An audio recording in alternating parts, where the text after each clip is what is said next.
My name is Helen Collins. I'm 29 years old and I work at the local library in a small town that most people probably haven't heard of. My life is simple, maybe too simple for some, but it's mine. I've always been the quiet type, preferring the company of books to the noisy outside world. The library is my safe place. It's a small old building with creaky floors and shelves that are a bit worn. But to me, it's perfect. Every day, I open the library doors at 8 o'clock a.m., turn on the lights, and breathe in the familiar scent of books. It's a routine that I never get tired of. My parents passed away when I was young, so my grandmother raised me. She was a kind woman who always encouraged me to read and learn. But she's gone now too, and I'm all alone. No siblings, no close relatives, just me and my small world. Good morning, Helen. Mr. Jenkins, a regular visitor, greets me as he walks in. He's an elderly man who spends his days reading history books. Good morning, Mr. Jenkins. The new shipment of history books arrived yesterday. I've set them aside for you, I reply with a smile. Ah, you know me too well, dear, he chuckles, shuffling towards the designated shelf. The day goes on like this, with familiar faces coming and going. I help a group of kids find books for their school project, recommend a romance novel to Mrs. Harrison, and guide Mr. Thompson to the science fiction section. It's a quiet life, but I like it. I find comfort in the predictability, in the routine. And then one day, everything changed. The day Jack walked into my life. He came in looking for a book, but I could tell he wasn't the regular library type. He seemed out of place with his crisp suit and confident stride. "Can you help me find a book?" he asked, his voice smooth and inviting. "Of course. What are you looking for?" I replied, trying to stay calm. "It's a novel, The Great Gatsby," he said. "I believe it's right this way," I said, leading him to the classics section. As I handed him the book, our hands briefly touched, sending a jolt through me. It was just a simple touch, but it lingered in my mind. "Thank you, Helen," he said, reading my name tag. "I'm Jack." "It's nice to meet you, Jack." That brief encounter was the start of everything, the beginning of a love I thought would last forever, and the beginning of a journey that would take me from the quiet life I knew into a world of chaos and betrayal. If only I had known then what I know now, maybe things would have turned out differently. But life doesn't come with a warning, and sometimes we have to learn the hard way. After that first meeting, Jack started coming to the library more often. It was strange because he didn't seem like the reading type, but every time he visited, he'd ask for a book recommendation and then spend a few minutes chatting with me. One day, he walked in just as I was struggling with a box of newly arrived books.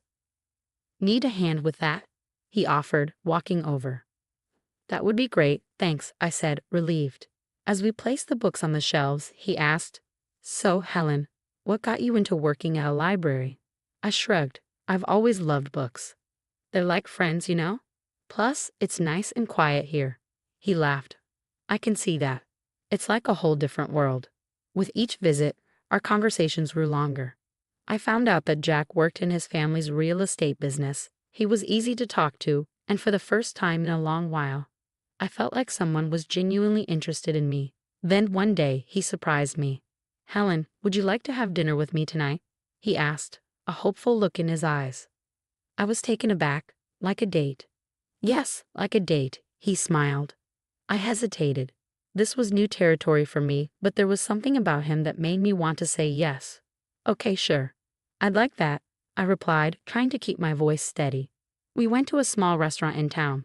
It wasn't fancy, but it was cozy. We talked about everything and nothing, and for a few hours I forgot about my usually solitary life. As we walked home, Jack said, "I had a really great time tonight, Helen.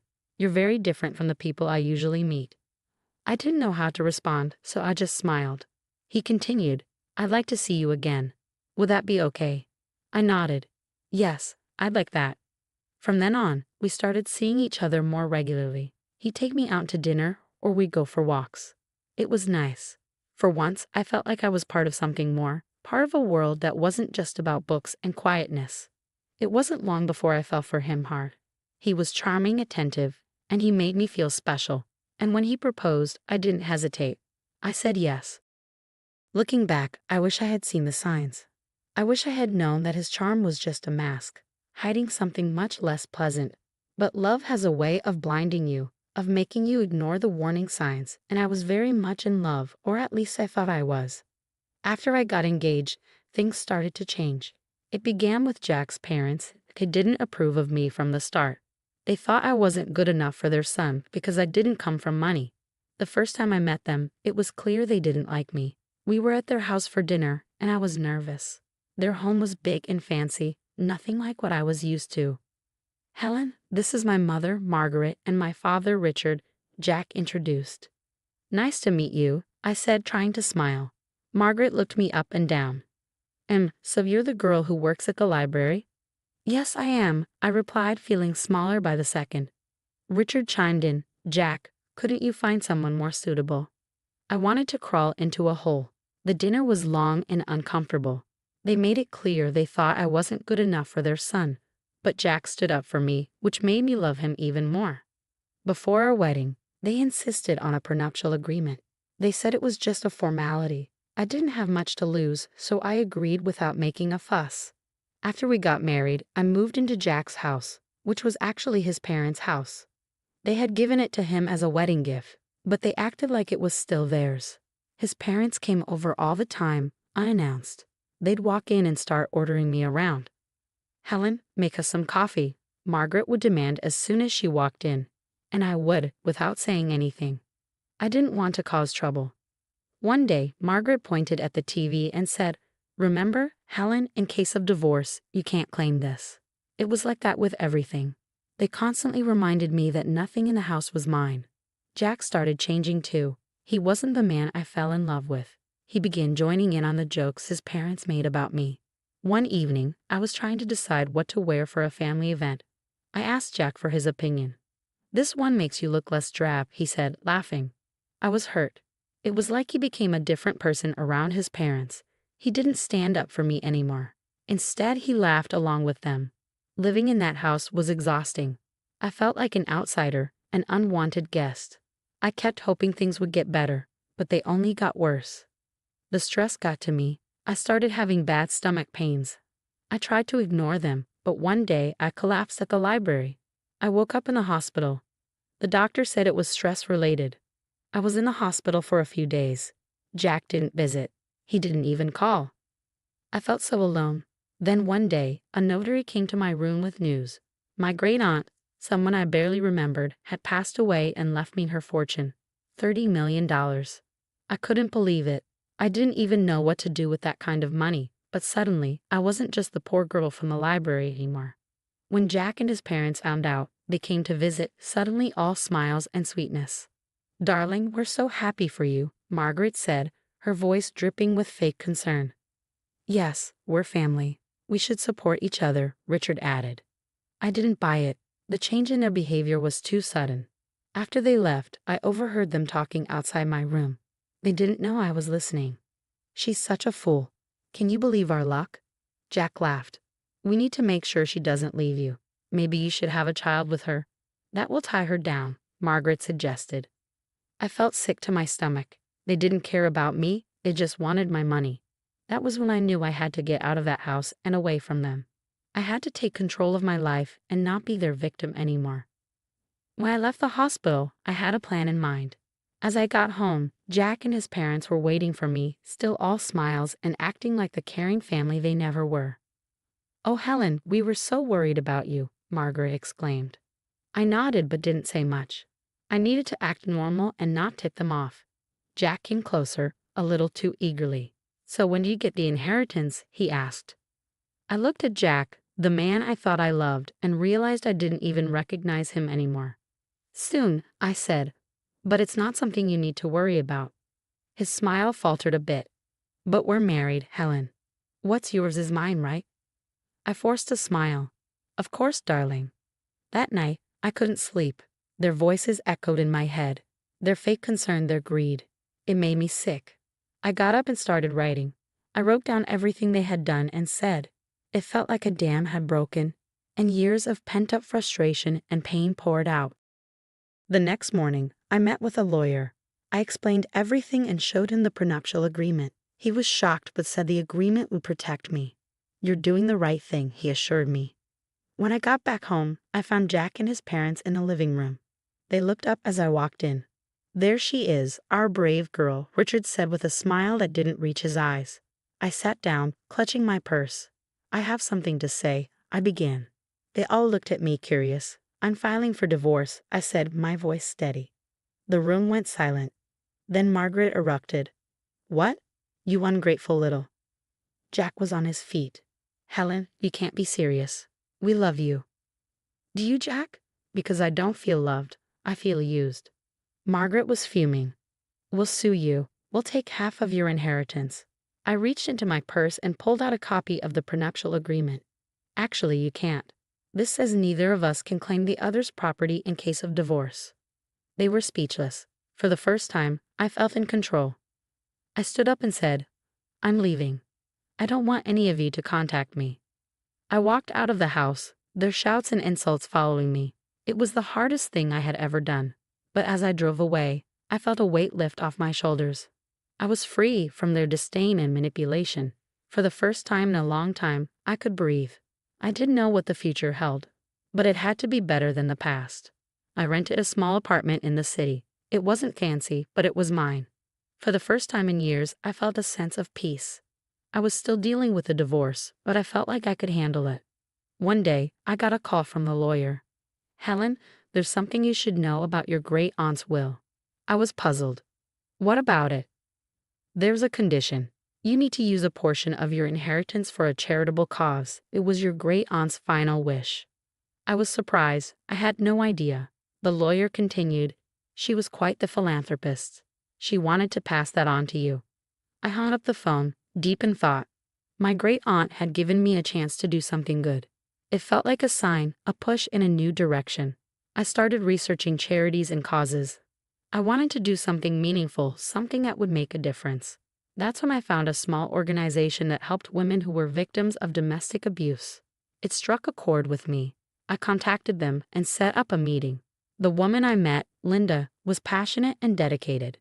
We provide shelter, legal aid, and counseling to women who have nowhere else to go, Linda explained. I listened, moved by the stories she shared. I want to help, I said, feeling a sense of purpose I hadn't felt in years. With Linda's guidance, I used part of the inheritance to fund a new shelter. It was an incredible feeling, knowing I was helping other women find a way out, just like I had. A few weeks later, Linda invited me to the shelter's opening. It was a small event, but the atmosphere was filled with hope and gratitude as people mingled. I noticed a familiar face in the crowd, Sarah, an old colleague from the library. Helen, is that you? She asked, surprised. Sarah, it's been so long, I said, hugging her. What are you doing here? She asked. I told her about the shelter and my involvement. Her eyes widened in amazement. That's incredible, Helen. I had no idea. It's a new chapter for me, I said, smiling. We spent the evening catching up. It felt great to reconnect with an old friend, like pieces of my life were slowly falling back into place. As the event wrapped up, Linda came over. Helen, I can't thank you enough. This shelter will change lives, she said. I looked around at the faces of the women who now had a safe place to go. It's the least I could do, I said, feeling a warmth in my heart that I hadn't felt in a long time. The days blended together, each filled with rewarding work at the shelter. I was finding a new sense of purpose, something that was truly mine. Then, out of the blue, my phone rang. It was a number I hadn't seen in a while. Jack. My heart raced with a mix of emotions and curiosity. Hello, Jack, I answered, trying to keep my voice calm. Helen, I need to talk to you. Can we meet? It's urgent. His voice sounded desperate. Reluctantly, I agreed to meet him at a public coffee shop, hoping that being in a familiar place would give me strength. Sitting across from Jack, he looked different, defeated, almost pitiful. His eyes were pleading. Helen, I made a huge mistake. I want you back. I've realized how much you mean to me, he blurted out. I looked at him, feeling nothing but contempt. Why now, Jack? He sighed. My parents, they controlled everything. They were the reason our marriage failed. I was weak, but I'm different now. I felt a surge of anger. You blame your parents? You stood by while they treated me like dirt. You laughed along with them. Jack reached for my hand, but I pulled away. Please, Helen. I know I was wrong. I've changed. I stared at him, seeing the man he had become. I once loved Jack, but now I felt nothing for him. Whether he had changed or not, it was too late. I said, I feel nothing for you, Jack, nothing but contempt. His face fell, and for a moment I saw a glimpse of the man I had married, but it was fleeting. I'm sorry, Jack. I've moved on.